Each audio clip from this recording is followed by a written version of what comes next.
G'day everyone, it's me, the Anti-Theocrat, back with another one. Before I go into the main content, it's a quick sales pitch. It's the only one you're getting, so enjoy it. Below these videos, I do attach all links to the information if there are links to be had. I also archive all of the information if that's possible. I also supply links to other platforms for my content and how to support me if you wish to do so. That'd be nice, but no requirement. That's it. That's my intro. That's my sales pitch. It's all I've got. It's all you're ever going to get. And now, on with the show. So, we're going to talk about the thing that must not be spoken about, but we're not going to speak about it directly. We're going to speak about something that's happening because of it. And I'll still be probably stepping too close to the mark on some social media to not get myself a kick in the ass. Because how dare we discuss anything these days? In any case, I'm on a range of social media. I list it below. The Anti-Theocrat. Look me up. You'll find me. So, from the ABC here in Australia, our publicly funded media source, so our government broadcaster, if you were thinking that this was going to be me mouthing off in a dangerous way, no, I'm just going to read the ABC story and comment a couple of times, okay? I'll just read the ABC story. Is this okay? The government broadcaster? Are they authority enough for me to get away with not being blocked or banned? Yeah. The QR code has turned COVID-19 check-ins into a golden opportunity for marketing and data companies. Just get your mind around that for a minute. You're being data mined during what is supposed to be a pandemic. This is meant to be a very, very serious time. We are meant to be striving to get rid of this thing. We are meant to be aware of the dangers and spooked to the living shithouse about this thing. And marketing and data companies are using it as a way to get your information. Learn of your movements, where you go, what you do, you know. Good for you. Good for all of us. Tens of thousands of small and medium Australian businesses that rush to outsource the management of their COVID check-in obligations could find themselves snared in a looming data privacy calamity. So yes, these companies jumped at the opportunity to put out these things so that they could gain data and you know, help the small businesses. At stake are personal details of millions of Australians who have visited cafes, restaurants, pubs and attended places of worship, weddings and funerals, and funeral venues since rules designed to help manage the spread of the virus were introduced earlier this year.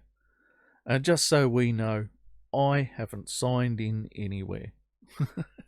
I'm not interested. Look, if this virus ever makes it here, it's a population of 3,000 people on a 4-way highway link on 2 major highway routes. It's 150 kilometres thereabouts to the nearest population areas, and those are small communities as well. The nearest big one's 350 kilometres away, and it had 2 cases in the first round. If you really wanted to shut us down because coronavirus came here, you would have no problem. You don't need to know who I was seeing and where I was. You might need to know the tourists that pass through here or the truckers that pass through here. But you don't fucking need to know me. If it comes here, just shut me down. We'll burn it out. We'll either die or survive. And we'll burn the fucking thing out of the population here and get on with our lives. Because really, life hasn't stopped here. Nothing's changed here. We homeschool for a couple of weeks. The shopping centres have tape lines marked on the floors at the checkouts. And we all sort of stand back at those. But really, it's where we would have stood to allow other people to move trolleys around us and so forth anyway at the checkouts, because we have fairly small, narrow aisle spaces around our supermarkets. So it hasn't really changed anything there. Nobody seems to be worrying about the arrows on the floor pointing the direction of travel. Nothing has really changed. Our cafes closed, and now they're back open. And now you can stand a couple of meters away from the police officers while they get their coffee and we get ours. So, nothing. It apart from a very short period where we all went into that initial lockdown stage, nothing changed here. Lock me down if you have to, if it gets here. In any case, I went to a funeral recently and I gave my nickname, and I don't think I gave a phone number. That's all the details I've ever given anyone. I've been into one of the clubs here. I did not bother signing in. You wave your phone past the thing and you don't even bother to actually scan it, because fucking who cares? Nobody's looking at your phone to see if you scanned. Ay. The chances of my being busted for not scanning are pretty slim. I don't go to those places and hang around much. In any case, you are being data mined thanks to a very serious situation that somebody has managed to turn into profit for themselves. Feel happy about that. Feel overjoyed. And then the World Health Organization expert Michael Ryan warns 10% of global population may have contracted coronavirus. There is no evidence to support this that I can see from the bit of the story I read, but let's have a look, shall we? Roughly 1 in 10 people may have been affected with coronavirus, leaving the vast majority of the world's population vulnerable to the corona-19 disease it causes, the World Health Organization has said. For the record, I don't consider the World Health Organization or any of the UN departments to be authorities on much of anything anymore. Not that I thought they particularly were anyway, but I think they've got to a point where they've outrun their usefulness. They've gotten political, they've gotten gendered, they've gotten so many stupid things. I mean, the WHO accepted China's bullshit stories from word go, leaving the rest of the world vulnerable. The WHO didn't tell China to shut down its borders, allowing the Chinese to escape taking the Coof worldwide. These are things that the WHO, especially Mike Ryan, who is the top emergencies expert, should have been on top of. Anyway, he was addressing the agency's executive board when he gave the estimate, which is more than 20 times the number of confirmed global cases. So how much of a fucking guess is this that you blow it out by 20 times? Not double the number, no, 20 times the number of confirmed cases. Now, all this tells me is the survival rate is fucking higher than you are telling me. There's no reports of massive deaths across the world. Yet, apparently, the estimated number of people with this thing is 20 times higher than we know. For all I know, I could have had it then, couldn't I? And I could have just gone on with life as if nothing happened. I'm so fucking terrified now. I should be data mined. Quick, get the data mining out. Yay! I obviously deserve to be data mined. Ay. This is meant to be a pandemic. This is meant to be a pandemic. It's meant to be the thing we all run in fear of. There are people everywhere screeching every day about how good masks are. And by the way, I note that protesters in London outside the French embassy are not wearing masks because apparently being a Muslim makes you immune. Ay. Anyway, I'm just talking shit here because this is bullshit. This is bullshit. There was a chance early on that people really believed this was going to be a pandemic. We know that computer modelling used at the start was absolute bullshit. You could have fed in anything and got any result you wanted. We know that the results that they did get did not prove to be the case. We know that this thing spreads, but, you know, it obviously doesn't spread at the rate or with the dangerous effect that we might have expected. Now, there was another story tied in these here. As you can see, I've opened a few, but post-viral condition hitting some COVID-19 survivors.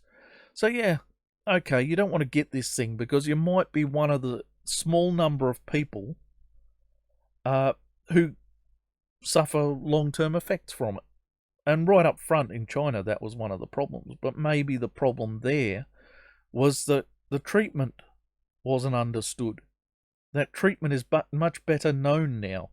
And again, as you can see, I've looked up this one back in the past, with Donald Trump being given a drug, you know, a reserve drug. Well, that's because we've learned more about how to treat this thing. So maybe we can limit the side effects. And again, we have the problem that so many of the things that people are suffering from this, the people who are dying, the people with after effects, what it is doing is loading them with, loading down their pre-existing conditions. It seems to weaken you so that your pre-existing conditions can be allowed to run. In any case, I just can't be fucked being scared of this thing anymore. If it comes here, lock us down. Close the highways, lock us down, wait for it to burn itself out. I'll either die or I won't. And if I get one of these after effects, well, I'm just going to have to battle through it like I did fucking pneumonia. It took me years to get back on my feet. Every winter, I got bronchitis after I got pneumonia. Every winter I got this fucking bronchial cough that wouldn't go away. And I seem to have finally shaken that. And if I get the cough and it happens again, I will just have to fucking battle my way through it or drop dead. Either way, I'm not living my life in fear anymore. This bastard here is guessing.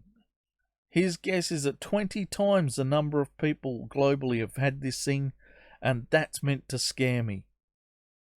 And all it does is make me numb to the idea of being scared. What's the fucking point? Apparently, the death rate is 20 times less significant. Because 20 times more people have had this thing and survived. Yeah. The stupid fucking shit that comes out of these things.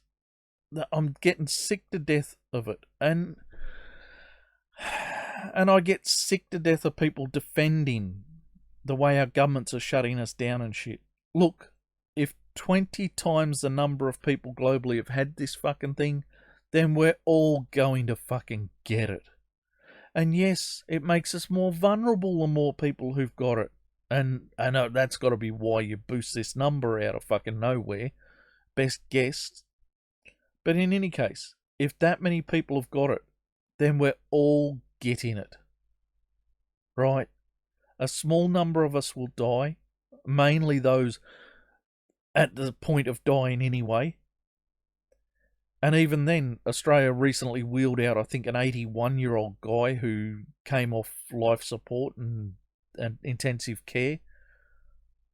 So it shows that even being old is not a certain death, a nail in the coffin.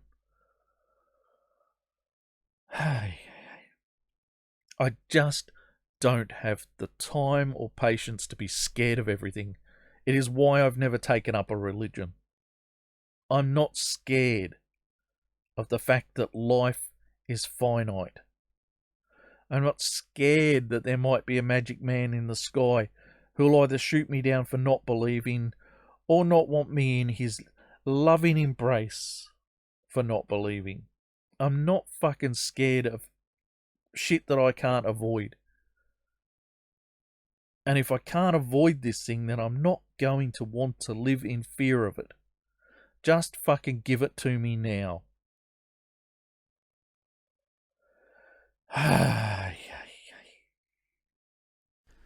And that's it. I've had enough. I'm going. I do not want to do this anymore. I've had enough of this. I'm out of here. I've been the anti-theocrat. May your gods remain fictional. And I will see you in the next one. Until then, have fun.